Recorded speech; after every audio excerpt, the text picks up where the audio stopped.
السلام عليكم ورحمة الله وبركاته. حبايبي الغاليين، عاملين ايه؟ يا رب تكونوا بخير. معاكم ولاء من قناة كيك اند ستيك. هعمل لكم بقى النهاردة ايه، عزومة كده محترمة. بصوا يعني هتشرفكم بجد، لازم تجربوها، واللي جربها طبعا قبل كده يقول له رأيه ايه في الكومنتات. ما تنسوش بقى تحطوا اللايك الجميل اللي زيكم، كومنت حلو لذيذ كده زي كومنتاتكم بجد الجميلة اللي بتشجعني. بصوا يعني بتخليني كده ان انا عايزه اعمل فيديوهات كتيره عشان اسمع منكم الكلام الجميل ده. يلا بينا بقى هنشوف الجمال ده بيتعمل ازاي. اعمل معاكم اول حاجه الرز اللي هو بالبسله والجزر، ده رز بسمتي. معايا بقى حله حطيت فيها زبده، حبه زبده كده محترمين، يعني انا قلت 3-4 معالق، وحطيت عليها حبهان. ومعايا بقى بزله وجزر ده مفرزاه، طبعا الكميه دي على حسب عدد الاسره، وبألف هنا عليكم يا رب وعلى كل اللي اكل منها، وربنا يحسن ما بين ايديكم اللهم امين. زي ما انتم شايفين شوحت البسله مع الزبده. بصوا الريحة بقى جبارة. اول ما اتشوحت معايا رحت مزوداها مية، وحطيت عليها فلفل اسود، يعني حطيت تقريبا كده كوباية مية، لحد بقى هسيبها على النار عادي وهغطيها لحد ما البسلة والجزر يستوى معايا. انا في المرحلة دي كنت غاسلة رز بسمتي ونقعاه نص ساعة.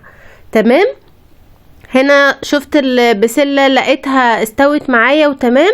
هحط عليها بقى الرز البسمتي بياخد كل كوباية رز عليها 1.5 كوباية مية، غير الرز المصري. الرز المصري كل كوباية عليها 1 كوباية مية. تمام، هحطه كده وهقلبه بقى مع بعض عشان ياخد من نكهة بعض. بصوا من احلى الرز اللي ممكن تاكلوه في حياتكم، ممكن تعملوه بالرز المصري، يعني مش شرط رز بسمتي.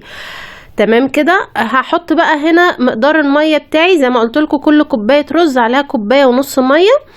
وطبعا هظبط الملح بتاعي، الملح على حسب الرغبة وعلى حسب الكمية برضو. وهسيبه بالطريقة العادية لما يتشرب الرز على نار عالية. هدي النار، احطه بقى على نار هادية، او لو في شياطة هنحطه شياطة لحد ما يستوى ويتردد براحته. تمام كده، ده الرز كده معايا تمام. بصوا جميلة الأكلة، تحفة. عندك بقى عزومة، طبعا أنا عملت عزومة قبل كده بس كنت قبل ما أفتح القناة بالطريقة دي، تحفة. لحد دلوقتي بيعملوها واخدوا مني الطريقة وحبوها، بصراحة تحفة. فانت لو عندك عزومة حاجة هتشرفك جدا جدا جدا. معايا هنا بقى طاسة او صينية او مقلاية بس تبقى واسعة شوية، حطيت عليها زبدة زي ما انتوا شايفين، كمية زبدة محترمة، يعني هنقول معلقتين 3. وحطيت بقى اللحمة دي، لحمة شرايح او لحمة ستيك او لحمة بفتيك. تمام. سبت الزبدة لما تسخن قوي قوي قوي والنار عالية، حطيت عليها اللحمة من غير بقى اي توابل ولا اي حاجة معايا. تمام، هتاخد الصدمة الاولى زي ما انتوا هتشوفوا كده. وبصوا لازم تجربوا البيكاتا باللحمة بالمشروم. بصوا حاجة كده وهم. طبعا الحاجات ديت بتتباع غالية جدا، طبق زي اللي انتوا شفتوه في اول الفيديو بيتحطوا قدامكم في اي مطعم بمبلغ وقدره يا جماعة، بجد والله، وما بيبقاش حلو زي كده.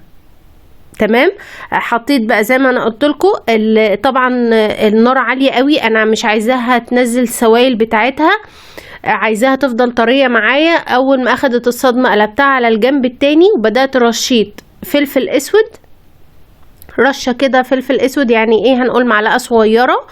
تمام كده، وحطيت كمان زعتر. برضو زعتر لو فيه فريش هيبقى احلى، بس انا ما عنديش بصراحة، عندي اللي هو اللي بنجيبه من العطار عادي. تمام كده، وحطيت كمان روزماري، ممكن تستغنوا عنه. هنا في الوصفة دي ممكن يبقى على قد الزعتر وخلاص. تمام، هنا برضو سايبة النار عالية معايا، انا عايزاها بقى تاخد لون، هتشوفوا معايا هتاخد لون ازاي.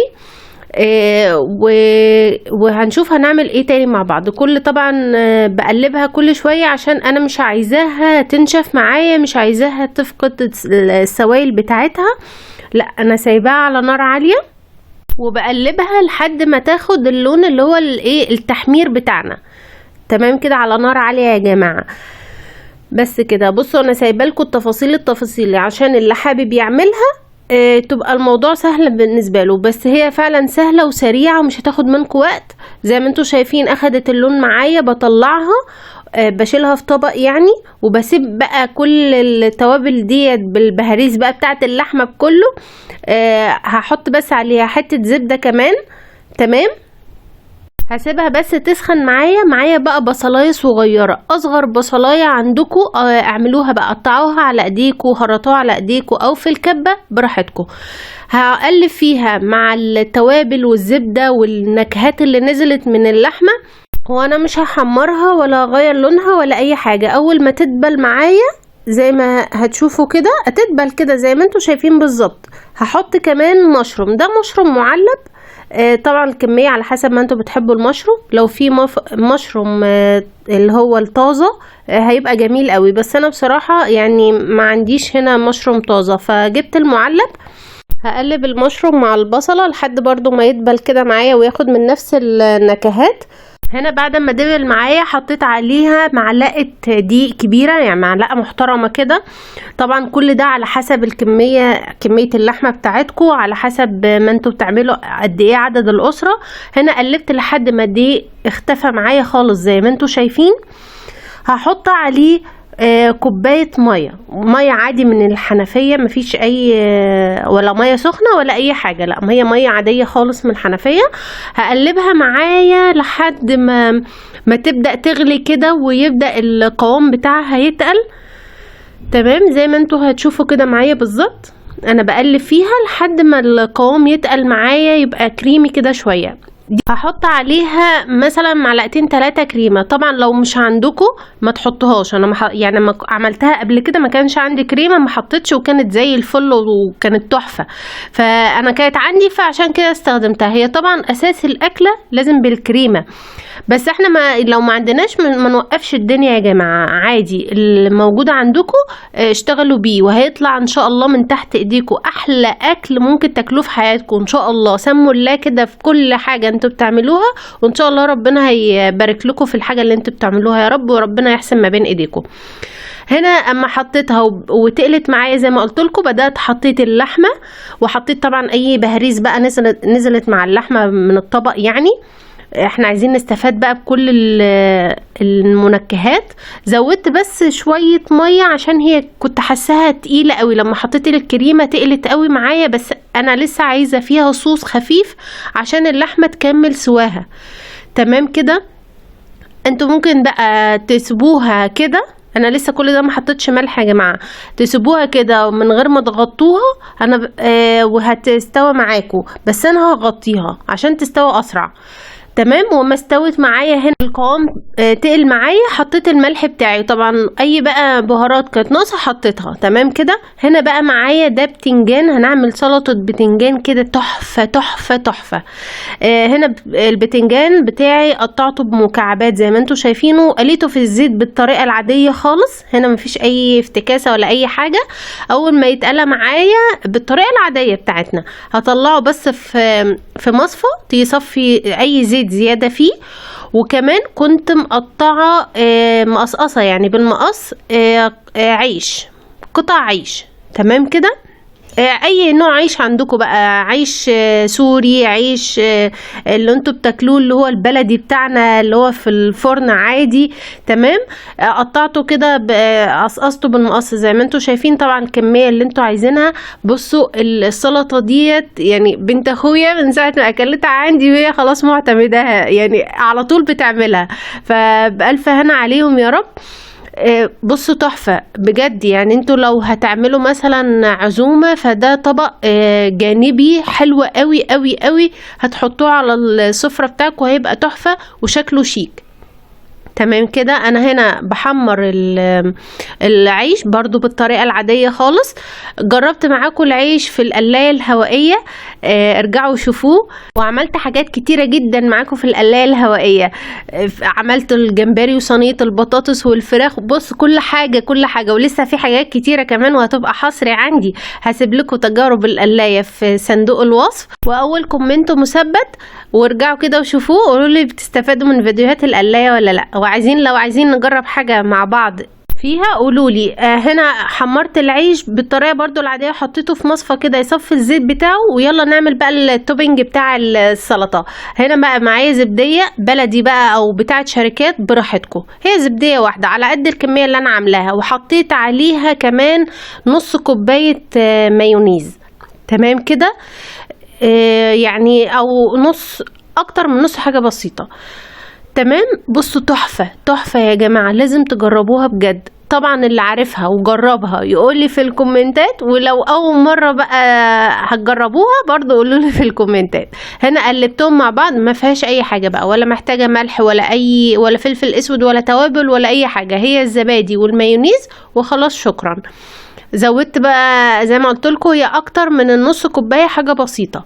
تمام، يعني انا مش عايزه احس بطعم المايونيز قوي ولا عايزه احس بطعم الزبادي قوي، يعني مختلط مع بعض. تمام كده، هي كده جاهزه معايا. نجيب بقى طبق التقديم، طبعا اي طبق براحتكم، بس زي ما قلت لكم لو عندكم عزومه دي حاجه هتشرفكم جدا. طبق جانبي كده جنب على السفرة هيدي شكل وطعم، طبعا حاجة تانية خالص. حطيت كده بقى العيش زي ما انتوا شايفين، وحطيت عليه البتنجان طبعا بعد ما اصفوا اي زيت زيادة فيه، واحط كمان من التوبنج بتاعنا عليهم كده زي ما انتوا شايفين. يعني هعمل ايه، طبقات بس. تمام كده. انا كان بقى الرز عندي هنا على الشياطه وسايباه يستوى براحته، والموضوع بقى تمام معايا. الموضوع ما اخدش مني ساعه، يعني انتوا لو بجد عايزين تعزموا حد او اكله سريعه كمان ليكوا، هيبقى ده مفيش اسرع من كده، ما بتاخدش وقت خالص طبعا، لان اللحمه بطبيعتها بتبقى رفيعه فما بتاخدش وقت، فالموضوع اسهل من كده مفيش بقى. حطوا بقى اللايك الجميل اللي زيكم للاكله التحفه دي. زي ما انتوا شايفين عملت طبقات كده، وبدات احط التوبنج بتاعي كله. تمام. عندي الولاد بيعشقوا الطبق ده، انا عن نفسي حطولي الطبق ده وخلاص، مش عايزه اي حاجه تانية بجد. كان تحفه، يعني تحفه تحفه بجد. هنا بقى حطيت العيش كده من على الطروف، طبعا كل ده اختياري، لو انتوا عايزين تحطوا كله على بعضه بقى وكده، انا بس بظبط عشان التصوير طبعا، وعشان بقولك العين بتاكل قبل البطن، فطبعا عايزين بقى الناس اللي تاكل معانا كده تحب تاكل، يعني شايفه الحاجه شكلها حلو قوي، فطبعا لازم تجرب وتدوق. فبصراحه عجبتهم قوي، الحمد لله، بألف هنا عليهم وعلى كل اللي اكل من ايدي اي حاجه وعجبته، الحمد لله. ربنا يحسن ما بين ايدينا جميعا يا رب، ويدينا كلنا الصحه والعافيه. وبصوا هي حماتي ربنا اداها الصحه بتاعه تدعي لي، تقول لي ربنا يجعلك تخدمي ما تتخدمي، اللهم امين يا رب. بصوا زي ما انتوا شايفين بقى، ده ذره حلو، انا بس مصفياه عشان هو معلب. انا مصفياه من الماده الحافظه بتاعته بالمصفى، وبدات ازين بيه. ممكن تزينوا بالرمان لو انتوا حابين، ممكن ما تحطوش حاجه خالص وتستكفوا بالعيش والبتنجان. تمام كده. بصوا بقى الجمال يا جماعه، بصوا الجمال، يعني حطوا الطبق ده على السفره وانسوا بقى هتلاقوا ايه تحفه. بصوا بقى الجمال والحلاوة والشياكة، وكانت سفرة محترمة طبعا. يعني انا ما صورتش الاكل كله، بس انا كنت عايزة اخلص الفيديو فحطيت كده حاجة سريعة. وبصوا الجمال والحلاوة، يا سلام. وعلى الريحة بقى، بصوا الرز يا جماعة تحفة تحفة. الرز ده مش شرط تعملوه جنب اللحمة دي بس، ممكن تجربوه جنب اي حاجة تانية. وزي ما قلت لكم مش لازم رز بسمتي، ممكن رز مصري. وده كان فيديو النهاردة، يا رب يكون الفيديو عجبكم وابقى خفيف عليكم وقدرت افيدكم لو بحاجة بسيطة. هشوفكم في فيديو جديد، مع السلامة.